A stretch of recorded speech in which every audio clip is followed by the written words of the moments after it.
Hello guys, I am back. Today we are going to discuss about the classification और categorization of history. हम basically क्या कर रहे हैं, हम इंडियन हिस्ट्री को कवर कर रहे हैं from the beginning, from the origin. और अगर हम ऑरिजिन की बात करें तो जैसा कि आप बोर्ड के राइट साइड में देख सकते हैं कि सबसे पहले सबसे टॉप पे लिखा हुआ है कपी. अब बेसिकली हम इंसानों पे जाने से पहले हम पहले उसकी जो जो जो जियोलॉजिकल जो स्ट्रक्चर था उसको समझना पड़ेगा कि कैसे कैसे जो भूगर्भिक जो काल था उसमें उत्पत्ति होते होते होते हम वातावरण, हम इन्वायरमेंट के साथ साथ कैसे कपी से मनुष्य बने उसको हम बेसिकली समझेंगे. ठीक है, तो जैसा आप ये जैसे ये लिखा हुआ है, ये कपी कपी लिखा हुआ है, तो कपी हम इस चीज को अभी स्किप करते हैं. हम सबसे पहले नीचे आते हैं जो जोग्राफिकल पीरियड के बारे में जो बताया गया है, जो जियोलॉजिक पीरियड के बारे में, भूगर्भिक काल के बारे में बेसिकली बताया गया है. तो हम इसको समझते हैं. सबसे पहले देखो, कहानी कुछ ऐसी है कि सबसे पहले जो हम इतिहास को अगर हम पढ़ते हैं, हम प्राचीन इतिहास को पढ़ते हैं, तो प्राचीन इतिहास से पहले हमको इंसान की उत्पत्ति के बारे में पता होना चाहिए. तो इंसान सिर्फ इंसानी की प्रगति होते होते उसकी उत्पत्ति नहीं हुई है, साथ में यहाँ के वातावरण की उत्पत्ति भी हुई है. तो बेसिकली पहले क्या चलते थे, पहले महाकल्प चलते थे, पहले युग चलता था, पहले एरा चलता था, पहले पीरियड चलते थे. उसमें क्लासिफिकेशन करते थे कि साहब अपन ने पहले तो अपन ने लास्ट लेक्चर में मैंने बताया जैसा कि आपको कि बीसी और बिफोर क्राइस्ट और एडी चलता था, लेकिन इस तरह से भी क्लासिफिकेशन किया जाता था पहले जियोलॉजिक पीरियड को के हिसाब से. अब पहले अलग अलग रहता था कि पहले अगर हम बात करें तो ये बेसिकली 5 क्लासिफिकेशन है. अगर आप राइट साइड में देख पा रहे हैं कि जियोलॉजिक पीरियड में जो ये वाला जो हिस्सा ही है जियोलॉजिक पीरियड वाला, ये जो 5 हिस्से हैं ये आप देख पा रहे हैं. तो इसमें पहला हम पढ़ रहे हैं pre Palaeozoic era. Pre Palaeozoic era, ये जो पहला एरा है इसमें बेसिकली क्या होता था, इसमें ना तो जीव जंतु का उद्गम हुआ, ना कोई पर्टिकुलर कोई इंसान, ना कोई लाइफ इसमें पॉसिबल थी, ना कोई जीवन संभव था, ना कोई जीव जंतु आया. ठीक है, इस काल में बेसिकली इस काल में सिर्फ और सिर्फ पृथ्वी की संरचना हुई. पृथ्वी की भूगर्भिक संरचना कह सकते हैं. जियोलॉजिक फिजिकल जो हम ज्योग्राफी में पढ़ते हैं कि चट्टाने पढ़ते हैं, हम माउंटेन्स पढ़ते हैं, हम प्लेट्यूज पढ़ते हैं, तो जो ये आर्कियन युग की चट्टान बोलते हैं, जो एक वर्ड आता है धारवाड़ युग की चट्टान, कुड़प्पा, विंध्या युग की चट्टान, गोंडवाना युग की चट्टान, डेक्कन युग की चट्टान, ये क्या है हमारे दिमाग में, माइंड में क्वेश्चन आता है. टर्शरी युग की चट्टान. तो ये सब जो है ये उत्पत्ति बेसिकली प्री पैलियोजोइक एरा के दौरान हुई है. वहां पे सिर्फ अर्थ का ये कह सकते हैं कि बैकबोन तैयार हो रही थी, रीढ़ की हड्डी तैयार हो रही थी. मतलब ये सारी जो चट्टानें हैं वहां बन चुकी थी. मतलब बेसिकली इस एरा में जीव जंतु नहीं आए थे, इस एरा में केवल चट्टानें और केवल चट्टानें बनती गई. अलग अलग चट्टानें, आंध्र प्रदेश की चट्टानें बोल सकते हैं, आर्कियन युग की चट्टानें, ग्रेनाइट इग्नियस रॉक मिली. इग्नियस जो हम रॉक के अलग अलग वो पढ़ते हैं कि इग्नियस होती है, सेडिमेंट्री रॉक्स होती हैं. ठीक है, तो उसमें इग्नियस रॉक का जो फॉर्मेशन हुआ, जो बनना प्रारंभ हुई, वो इस युग में बेसिकली प्रारंभ हुई है. हम जानते हैं कि जो अर्थ के अंदर, जो पृथ्वी के अंदर जो बनता है, लावा बनता है, उसे हम मैग्मा बोलते हैं. पृथ्वी के बाहर, मतलब बेसिकली लावा तो पृथ्वी के बाहर आने वाले को बोलते हैं, लेकिन पृथ्वी के अंदर अगर कोई लिक्विड फॉर्म में या विसॉल्ट जो रहता है, वो पिघला हुआ जो रहता है, उसे हम मैग्मा कहते हैं. ठीक है, तो ये सब फॉर्मेशन जो है बेसिकली प्री पैलियोजोइक एरा में बना. ठीक है, अब सेकंड नंबर पे हम पढ़ते हैं पैलियोजोइक एरा. तो पैलियोजोइक एरा में क्या हुआ, जीवन संभव हुआ, मतलब जीवन स्टार्ट हो गया, मतलब लाइफ साइकिल चालू हो गई। वहां पे क्या हुआ, लाइफ साइकिल तो चालू हो गई, समुद्री घास के मैदान पाए गए। ठीक है, समुद्री घास के मैदान पाए गए। इसके बाद वहां पर विंध्या की जो पर्वत श्रेणी है वो भी बनी, थोड़ा सा एक और आगे मॉडिफिकेशन हुआ, और निर्माण, मतलब प्रकृति अपने आप को मॉडिफाई करती जा रही थी। ऐसे ऐसे निर्माण स्टेप बाय स्टेप चलता गया। छोटी छोटी, अब पहली बार, अभी पहले जीव जंतु नहीं मिले थे अपने को, प्री पेलियोजोइक एरा में जीव जंतु नहीं मिले थे, लेकिन जैसे हम पेलियोजोइक एरा में प्रवेश हुए तो छोटी मछलियां पाई गई।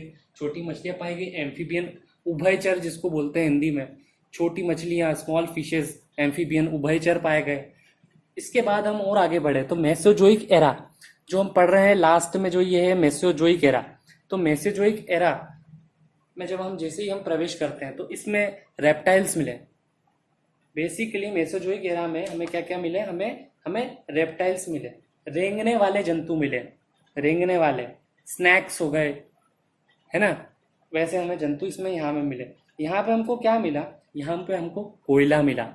यहाँ पे हमें रॉकी, एंडीज, जो नॉर्थ अमेरिका साउथ अमेरिका की जो रेंज है, पर्वत श्रृंखलाएं हैं, जब हम वर्ल्ड ज्योग्राफी पढ़ेंगे तो हम उसमें ये रॉकीज, एंडीज, इनको भी पढ़ेंगे। तो रॉकीज एंडीज की जो श्रृंखला है उसमें हमें इस मेसोजोइक एरा में मिली। हमें रेंगने वाले जंतु मिले, हमें जुरासिक पीरियड जो हम बोलते हैं, जुरासिक वाला, उसमें ये मिले, कोल मिले, कोयला मिला। बिटुमिनस और लिग्नाइट एक कोयले के प्रकार है। हम ये जो लास्ट में लिखे हुए ये बिटुमिनस और कोल, ये सब मिला इसमें हमको। ठीक है, इसके बाद नंबर आता है Cenozoic era. Cenozoic era 4th number पे आता है। सेनोजोइक एरा में हमें क्या मिले, बेसिकली सेनोजोइक एरा में हमें स्तनधारी मिले। स्तनधारी बिलोंग्स टू मैमल्स, मैमल्स मिले हमें, मैमल्स मिले। डायनासोर की एक अलग स्पीशीज, डायनासोर हमें मेसोजोइक से मिलना चालू हो गए थे, लेकिन अभी थोड़ा और मॉडिफाइड वर्जन हमें सेनोजोइक में मिला। ठीक है, ठीक है। अच्छा, एक बात और मैं बताना भूल गया था कि मेसोजोइक एरिया में, मेसोजोइक एरा में बेसिकली हमें डायनासोर वहां से मिलना चालू हुए थे, प्लस ऑस्ट्रेलिया के जो कंगारू है वो सब भी वहां पे प्रारंभ हो गए थे, सेनोजोइक एरा।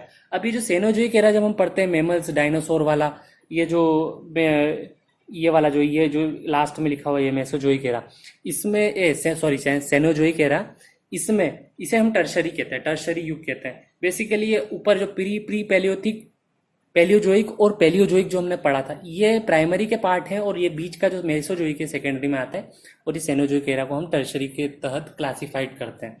ठीक है, अब क्या हुआ, इसके अंदर हम क्या क्या पढ़ेंगे, इसके अंदर हम पढ़ेंगे सर कि इसके अंदर गोरिल्ला, चिंपांजी जो हम पढ़ते हैं, जो अलग अलग जानवर देखते हैं हम, कपी, यहाँ पे उत्पत्ति हुई। यहाँ पे बेसिकली यहाँ से उठ के हम आगे चल के जो ऑस्ट्रेलोपैथिकस जो हम बनेंगे वो हम यहाँ से बनेंगे। ठीक है, तो ये जो पॉइंट है, 4th वाला नंबर का पॉइंट है, यहाँ से अब हमें इस चीज पे फोकस करना है बेसिकली। ठीक है, अब हम इसके आगे जा रहे हैं। अच्छा, इस रेंज में ये जो 4th रेंज है, ये जो 4th या 4थे नंबर की जो सेनोजोइक एरा जो पढ़ रहे हैं, इस रेंज में basically trans Himalaya, great Himalaya, जितने भी हिमालय रेंज है उनका उद्गम यहाँ से हुआ है, सेनोजोइक एरा से। ठीक, इसके बाद हम पढ़ेंगे नियोजोइक एरा। नियोजोइक एरा जो लास्ट में आपको देख सकते हैं, ये नियोजोइक एरा, इसमें नियोजोइक एरा हम पढ़ेंगे। इस नियोजोइक एरा में बेसिकली ये अपना जो टाइम हो गया 10 लाख वर्ष पूर्व, हम कह सकते हैं 10 लाख ईयर्स बिफोर की बात चल रही है, यहाँ तक हम आ गए। ठीक है, और होलोसीन्स वगैरह जो है होते हैं वो नियोजोइक एरा में बेसिकली हमें मिलता है।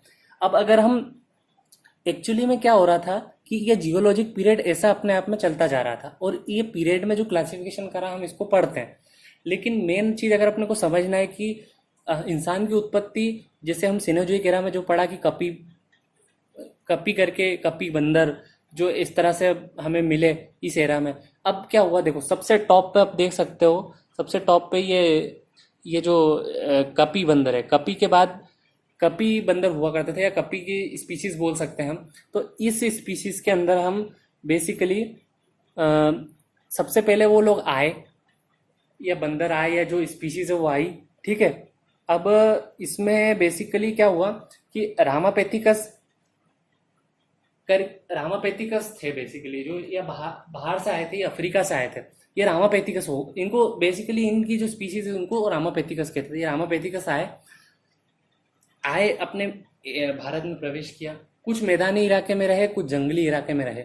जंगल के इलाके में, फॉरेस्ट एरिया में रहे, कुछ प्लेन्स एरिया में रहे, जो अपने मैदान रहते हैं उस एरिया में रहे। तो जो जंगल में रहे, जैसे कि आप देख सकते हैं टॉप पे, बिल्कुल टॉप पे लिखा हुआ है, ये जो जंगल में रहे वो रामापेथिकस कहलाएंगे, और जो मैदान में रहे वो कहलाएंगे ऑस्ट्रेलोपेथिकस। ठीक है। और यही ऑस्ट्रेलोपेथिकस आगे चल के क्या बने? मनुष्य बने, मनुष्य बने। ये जो आखिरी में ये लिखा है मनुष्य, होमोसेपियंस। तो जो हम बेसिकली हम लोग हैं, हम मनुष्य जाति हैं, वो क्या है? हम एक होमोसेपियंस है। ठीक है, होमोसेपियंस। अब इसके बाद हम पढ़ते हैं, आप बिल्कुल पूरी तरह से राइट साइड से आप लेफ्ट साइड पे आ जाइए, जो हम ये कैटेगराइजेशन ऑफ हिस्ट्री पढ़ेंगे। हम इतिहास का जो डिवीजन किया हुआ है, जो विभाग किया हुआ है, मतलब इतिहास को विभाजित किया हुआ है, वो हम पढ़ेंगे। लेफ्ट साइड में आप आ जाइए। देखो, ऐसा है कि बेसिकली हिस्ट्री को अलग अलग क्लासिफिकेशन दिया हुआ है।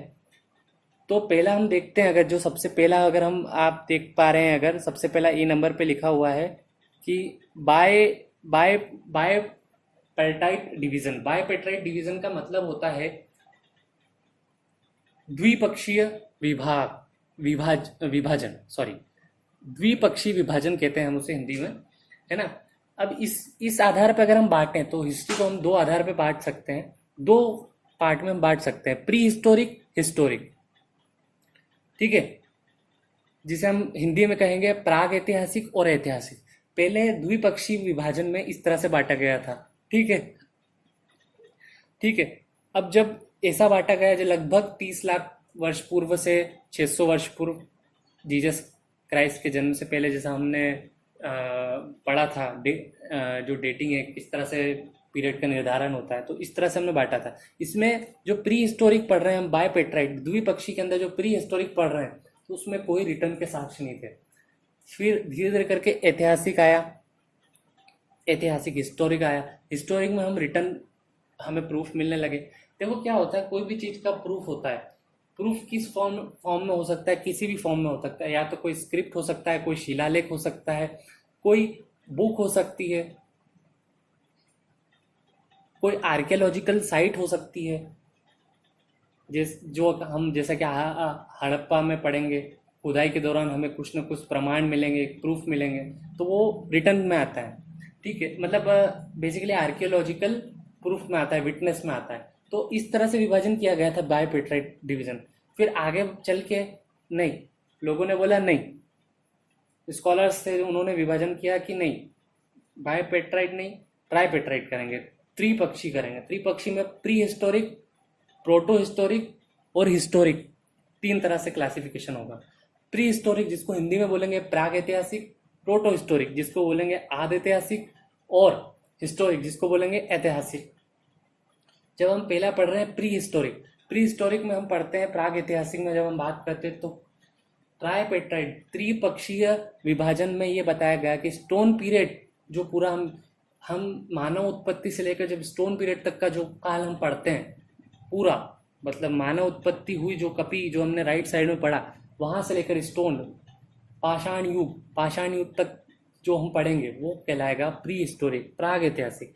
प्राग ऐतिहासिक से सेकंड नीचे आते हैं हम pre proto historic. Proto historic में हम हड़प्पा सभ्यता, वैदिक सभ्यता, इंडस वैली सिविलाइजेशन, वैदिक सिविलाइजेशन पढ़ेंगे। इसके अंदर हमको बेसिकली क्या हुआ था, इसका क्लासिफिकेशन करने का कारण यह था कि देखो, पहले क्या था, हमने डायरेक्ट प्री हिस्टोरिक और हिस्टोरिक में कर दिया, तो रिटर्न नॉन रिटर्न का रूल था कि वहाँ रिटर्न थे या नॉन रिटर्न थे, या नॉन रिटर्न थे या रिटर्न थे, सॉरी। अब यहाँ पे हमने उस बेसिस पर करा कि हमें प्रमाण तो मिल गए। अब प्रोटो हिस्टोरिक में क्या हुआ, इंडस वैली वैदिक सिविलाइजेशन में इसमें प्रमाण तो मिल गए, लेकिन वहाँ पे लोगों को समझ धीरे धीरे समझ आई, मतलब बिगनिंग थी कि समझना चालू कर रहे थे लोग, और हिस्टोरिक में लोग बाग समझने लग गए चीज़ों को, बुक्स डेवलप हो गई, है ना। महाजनपद वाला जो पीरियड आता है वो हिस्टोरिक के अंदर आता है, जो सी वाला जो हम देख रहे हैं, अगर आप देख सकते हैं कि ये लिखा हुआ है हिस्टोरिक, जहाँ मेरा मार्कर है, यहाँ पे महाजनपद पीरियड के बाद का जो काल है वो पूरा हिस्टोरिक में आता है। तो इस तरह से ट्राइपेरेटाइट या त्रिपक्षीय विभाजन किया गया। अब ऐसा ऐसा होता है ना कि अलग अलग लोग अपने अलग अलग थ्योरीज देके जाते हैं, अलग अलग क्लासिफिकेशन देके जाते हैं, विभाजीकरण देके जाते हैं।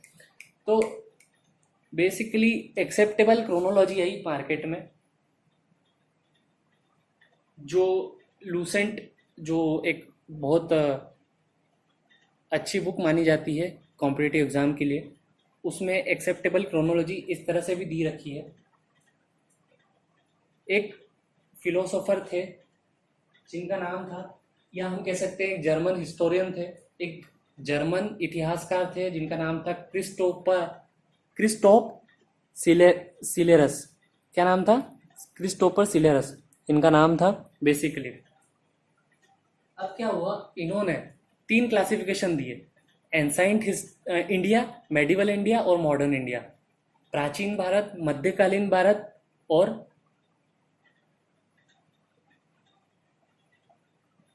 आधुनिक भारत।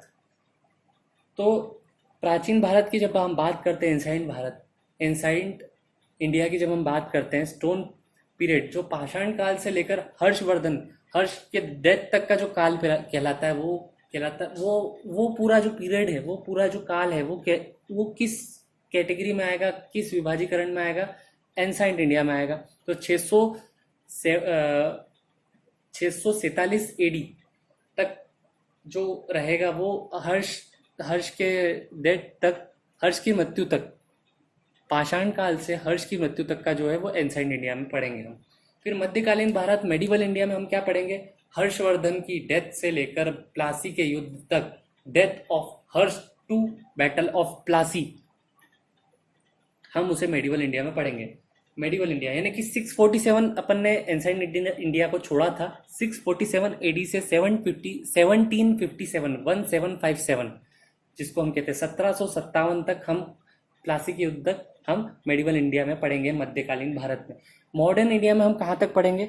मॉडर्न इंडिया में हम पढ़ेंगे, आधुनिक भारत में हम प्लासी के युद्ध से लेकर आज तक, टिल डेथ तक हम जो भी इतिहास रहेगा वो हम पढ़ेंगे। इस तरह से ये पूरा क्लासिफिकेशन कंप्लीट हो रहा है। अब हम नेक्स्ट लेक्चर में ये पढ़ेंगे कि किस तरह से पाषाण काल से हम स्टार्ट करेंगे, जिसे हम बोलते हैं स्टोन एज से हम स्टार्ट करेंगे। अब हमने मानव उत्पत्ति देख ली, हमने देख लिया ओरिजिन क्या था, कौन कौन से स्कॉलर्स आए थे, और अब हम आगे बढ़ेंगे, स्टोन एज से चालू करेंगे। फिर धीरे धीरे हम सीक्वेंस वाइज आगे सिलेबस के अकॉर्डिंग जो इम्पोर्टेंट है, इम्पोर्टेंट फैक्ट्स भी लेते चलूँगा मैं, और हम आगे ऐसे कवर करते चलेंगे। अगर आपको वीडियो पसंद आया तो प्लीज़ लाइक कीजिए, शेयर कीजिए, सब्सक्राइब कीजिए। जिन भी स्टूडेंट को ज़रूरत है उन्हें फॉरवर्ड कीजिए। Thank you very much.